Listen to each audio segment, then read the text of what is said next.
Ngayon, aalamin natin ang sikat na gulamanan dito sa harap ng school ng Buting Elementary School na kung saan pinupuntahan ito ng mga tao at ng mga estudyante.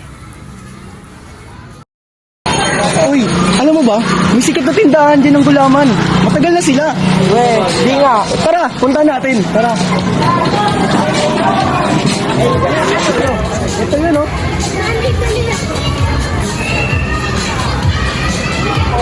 Pabili po. Yan. Thank you po. Ah. Sarap pala nito.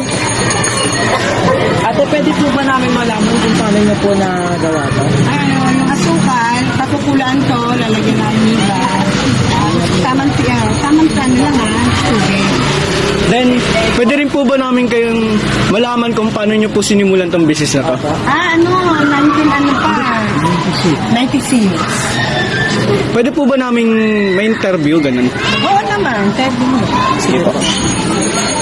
Tara, pumasok tayo para alamin natin kung paano sila nagsimula.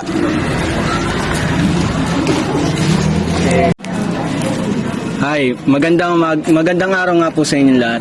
Ako po si John Hayden Digarbal at kasama ko ang aking partner sa pag-interview na si Lester H. Chidoro po. Ngayon, interviewin po natin ang may-ari ng Making Store na si Mami Biggie po. Mami Biggie, hello po. Hello, good morning. May mga katanungan lang po kami sa pagbibusiness niyo po para po may knowledge po yung mga ibang tao and kung paano nyo nga po pinaparakbo. Okay po. So, kailan nyo po sinimulan tong business nyo po? 1996. Ano po yung address ng Making Store po? 9A Santos Street, Buting, Pasig City. Tapos po, gaano katagal na po kayo nagdenegosyo dito? 3 years, tatlong dekada na. Tama? Oo, tatlong dekada na. 30 years po. Oo. Ano po yung mga bagong tinda nyo po yung bago kayo magnegosyo? Titinda kami ice candy, dyaryo, tsaka mga biskwit, and then mga palamig. Tsaka po, ano yung mga pagsubok nyo po dito sa pagtitinda nyo po? Siyempre, hindi mawawala yung nalulugi ka, lalo't may bagyo.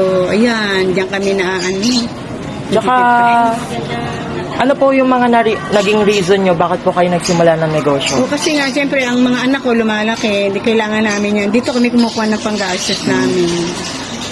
Naka-experience na po ba kayo ng pagkatalo dito sa negosyo nyo Pag po? may yan, bagyo, tapos maaga pinauwi mga bata, yun, lalo na yung mga palamig namin, din na uuwi. If ever po, may mapapayo po ba kayo sa amin? Kailangan magtiyaga lang kayo, masipag lang kayo, para yung ating negosyo, munlad. Yun lang.